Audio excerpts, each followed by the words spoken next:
Welcome back viewers, ladies, gentlemen, non-binaries and anyone with ears or other sound detection organs. Hope you enjoy. We are continuing with Going Native, written by Uncle Sealing. Going Native, Chapter 75. 2. Spreads the word through noble service. Hello again, Uncle. Things here have gone crazy. I can't go into specifics, but please trust me that you need to come here to Earth as soon as you can. We can really use your expertise, and this new project may affect thousands or millions of lives. Please hurry. Now that that's out of the way, we can actually chat. Complete medical histories and full body scans for Samuel Forsyth Painter and Eustace Grant are attached. Samuel is full throttle on improving himself and was even working on some designs for his own prosthetics before this newest project took hold of everything. He seems to be really keen on adding a mind-forward/computer interface that will work with his own in-house scripting language. I'm sure he will talk your audio sensors off about it as soon as you arrive.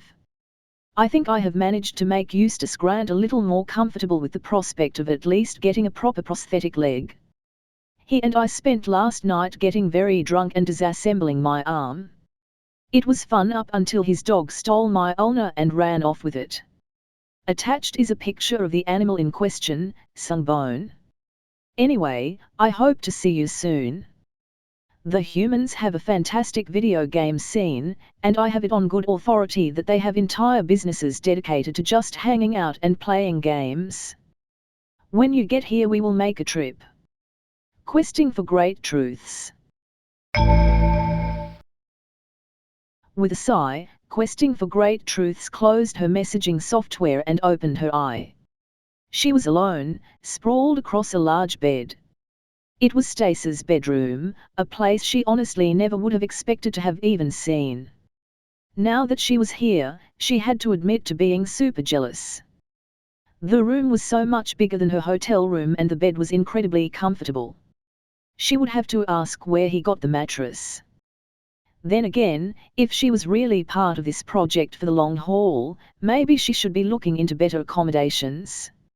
It was late afternoon, which meant her sleep schedule was now totally screwed up. Thankfully, the Painter facility seemed to run on a get your work done and we don't really care schedule, so she didn't have to worry about her employers getting upset. Plus, all she would have had to do was mention Stace. It seemed like being around him gave you all sorts of leeway. It took far too much effort for Questing for Great Truths to pull herself out of bed, but she managed and made her way into the living room. There was a blanket lying on the couch with Pom sleeping on it. The dog opened her eyes and looked at the dear child but didn't get up. The room was far tidier than she remembered leaving it, all the empty liquor bottles gone. On the coffee table lay her prosthetic left arm, fully reassembled, next to a neatly folded shirt. Of course, Questing for Great Truths really should disassemble her arm again and double-check it, but she was curious. It snapped into place with a pins and needles sensation as her sensor added the arm back to her proprioception. A quick diagnostic check showed everything in perfect shape, and the arm moved smoothly. No hiccups, no grinding. With a flex of her wrist, the dear child extended the hidden blade in her arm. It snicked out in an instant, and she took a moment to stare at it. It looked different. A quick check followed by a hiss of pain revealed the cause. Stace had polished the blade to a mirror finish and sharpened it to a razor's edge. Questing for Great Truths had checked the edge with her thumb and now the orange pad of her digit was welling up a line of bright red blood. She pinched her thumb tight against her first finger to try and stem the bleeding while she retracted the blade. It was hard to pull the shirt on with her hand clenched in a fist, but she managed and soon found herself out of Stace's apartment and into the medical wing. Askell looked up from his desk as Questing for Great Truths walked in, smiling pleasantly. His smooth grey skin crinkled around his huge green eyes in amusement. "Did you have fun this morning? You two were making quite a ruckus." She felt the blush and felt the need to quell up any confusion. "We weren't, you know. Believe me, I know what you two were doing. I could hear it clear as day through the wall in my living room. The male smiled to remove some of the sting. Now stop dripping blood on my floor and show me your hand. A shot of medical spray stopped the bleeding and an adhesive bandage covered up the cut to keep it clean. Questing for great truths still couldn't believe just how sharp that blade was. She wondered if Stace used those lapping plates he had been working on. With a start, she realized that she was just standing around in front of a skull and ignoring him. Thank you. She held up her now bandaged thumb. And sorry for all the noise this morning. It's fine. A skull's smile felt warm and genuine, a slight darkening of his cheeks. And thank you. Stace was in a great mood when I saw him earlier. I think talking to you was good for him. Poor guy has been wound too tight lately. Now blushing furiously, Questing for Great Truths tried to make a somewhat graceful exit. Merin desperately wanted the earth to open and swallow her whole. Or maybe just Iing. The little shit had been egging on Keller and her flirting, and Merin didn't know what to do. She didn't even really like girls, but this was Keller Chelzer. She had already put her foot in her mouth with not recognizing the woman on their first meeting, and now she was just a mess. The trio was in the break room, enjoying some post-workout drinks, and if anything the more casual setting just meant that Ian could do more damage.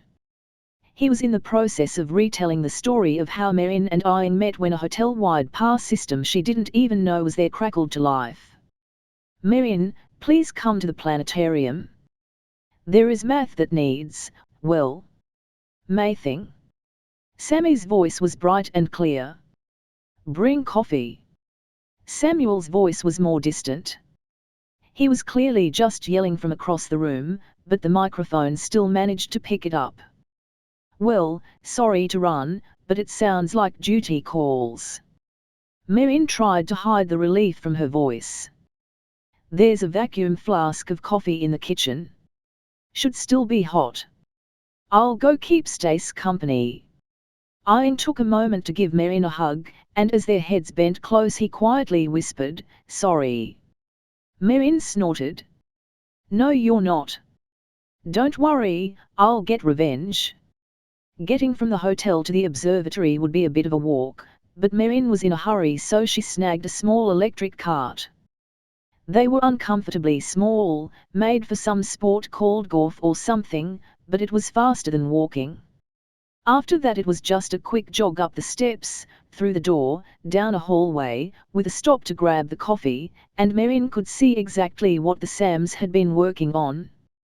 The entire dome of the observatory display was shimmering, as if it was one continuous arc of water. The water rippled, then shuddered into a series of geometric spikes. The color of the dome went from a pale blue to a Shilvati purple to an angry human blood red as it spasmed, flashed, and finally froze in place in a jagged mass of polygons. Well, poop. Sammy pushed up their VR goggles up and noticed Merin for the first time. Their huge green eyes went from Merin's face to the flask in her hands, and their tiny cute frown became a wide grin. Merin? And coffee. Oh thank God. Samuel's goggles came up. We could use the help. He made his way over and wrapped Merin's waist in a tight hug. It was pleasant, at first.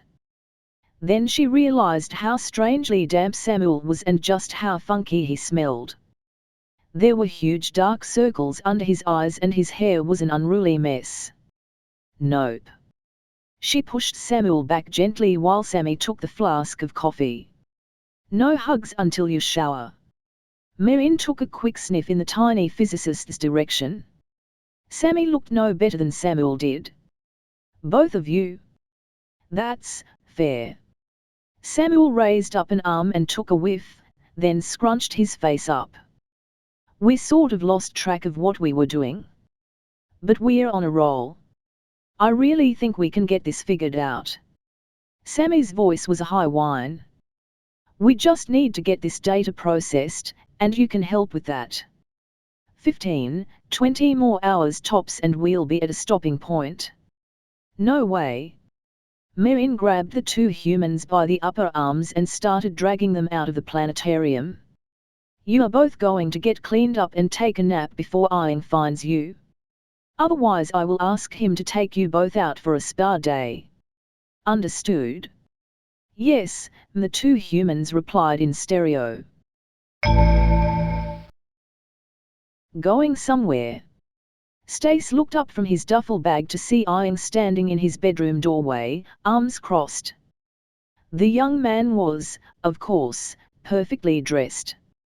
With his lilac skin, carefully styled hair, and full lips, Stace would have found him stunning if not for the anger and fear clear on his face.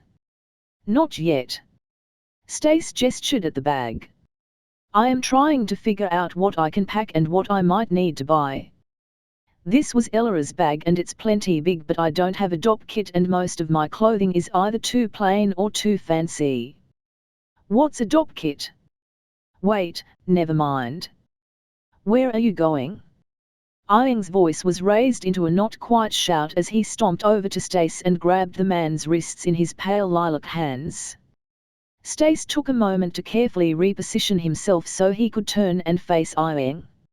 I need to go to Seattle for 3 or 4 days.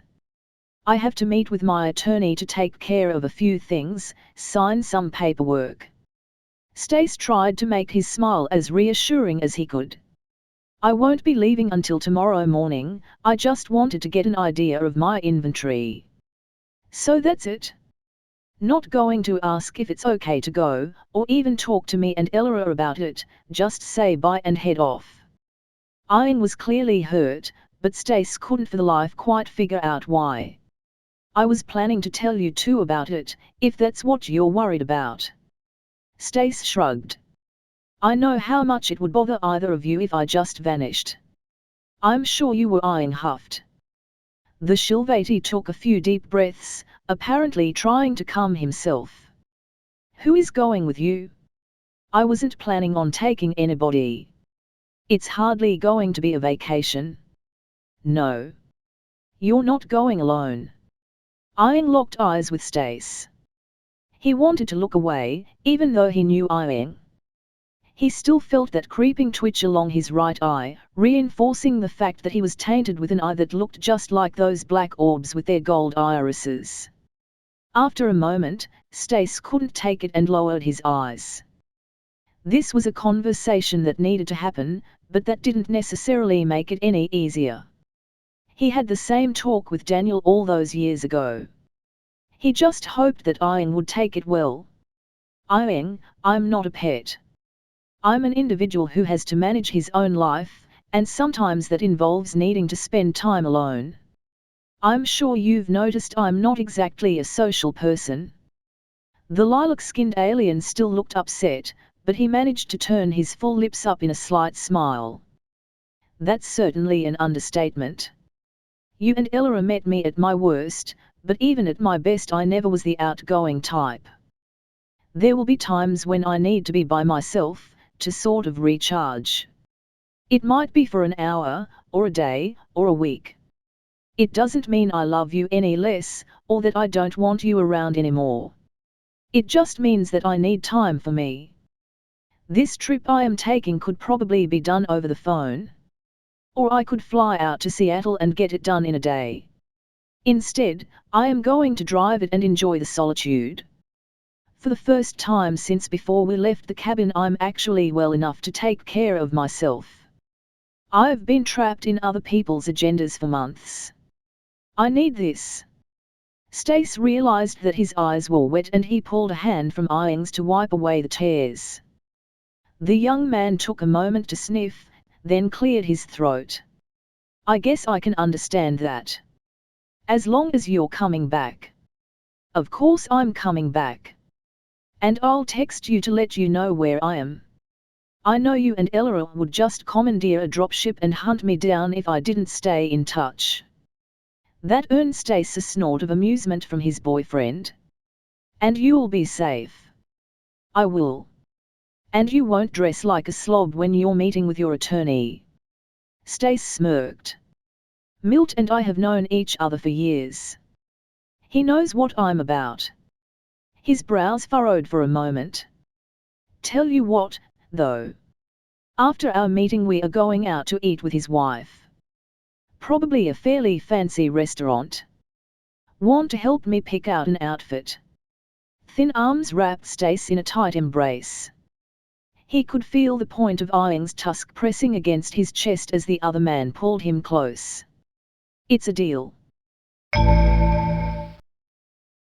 It was approaching dusk by the time Jelsai realized something was wrong. She had an interior team in a place called Ohio waiting to pick up Chandler Kane and DV as soon as they made it to the rendezvous, but they were late. Very late. She was going to have words with Samuel about this. She stomped her way into the observatory, then stopped. Her long, pointed ears could pick up conversation coming from the planetarium, so she went in that direction. Prepped for a shouting match, the anger bubbled away into confusion as she examined the room. She had toured the building, of course. Jelsai knew what the planetarium looked like before, with large soft couches scattered in rings around a central stage. Now those seats were shoved haphazardly against the walls and the stage was gone. In its place was chaos. A circle of metal posts were arranged in a perimeter just inside the room. Sammy stood on a small ladder right next to the door, just outside the ring of posts. They were apparently directing the operation. The entire central area was covered in a giant web of thin red string. There had to be kilometers of the stuff, forming a strange geometric pattern. The web was anchored to the metal posts and was perhaps a meter above the ground. Samuel and Marion were underneath it, laying on small wheeled platforms, making adjustments to the web while Sammy watched. Jelsai tried to follow it with her eyes and almost immediately was hit with a headache. Marion, please go ahead and move Nota 236 over about a centimeter to the left. No, my left. Perfect. Samuel, give it another yank. A sound like someone plucking an entire warehouse full of musical instruments filled the room and the web vibrated into a blur. Jelsai's headache intensified. What in the name of the goddess are you three doing in here? Jelsai's voice wasn't loud, but in the silence following whatever that mess just did her words rang clearly through the whole room. Oh, hi Jelsai. Sammy waved down from their ladder. We're doing some rough resonance pattern testing. Jelsai turned towards Marion and tilted her head questioningly. Maybe the other Shilvati could help. I have no idea what we're doing, Marion admitted. I think it's a technique to help visualize the math we're working on. Something like that. Samuel rolled over towards Jelsai on his little cart, then sat up once he was clear of the web. What can we help you with? It took the investigator a moment to remember exactly why she was visiting. Then she looked down at Samuel and glared at him. Your friend is late. Which friend? And late like not on time, or late like pregnant? His smooth white face wrinkled into a frown. Or late like deceased? I hope it's not that one. Your spy friend? He didn't show up at the rendezvous. He and Kane are missing. She watched his face carefully, but she couldn't really read the man. He bounced his shoulders in a shrug. I'm not too surprised.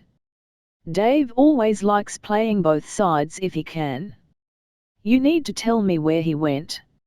Jelsai stepped closer to the small human, looming over him. His eyes widened a little in fear. Maybe that would help get this resolved. I have no idea. I gave him everything you asked me to, but it was up to him if he decided to go his own way. Samuel swallowed in a gulp that seemed to echo in the large room as Jelsai leaned farther forward, glaring intensely. Suddenly, Lieutenant Marion was there, popping off of her roller cart to stand protectively between Sam and Jelsai. The reproachful look in the Shilvati woman's eyes stung, and Jelsai took a step back. What was she doing? Sorry. She reached out a hand towards Samuel and he took it, letting her pull him to his feet. Merin stayed close but didn't intervene. This whole week has been shit. I shouldn't be trying to take it out on you. It's not your fault. Think of the positives, Sammy remarked from their ladder. The very cheap array will be done tomorrow, nobody got scooped up and executed by the regional govern cunt, and our new project is awesome. Their arms swung open to encompass the room. What exactly are you making? Can't say, Samuel remarked with a grin. Trade secrets. Sammy slid down the ladder and landed with a dull thump. Also, we don't know yet. End of chapter. If you enjoyed, like, subscribe, click the bell so you don't miss any episode and do all the other YouTube stuff, visit and support the author, and I'll see you next time. If you didn't enjoy, comment on what I can do better. And as usual, have a wonderful day.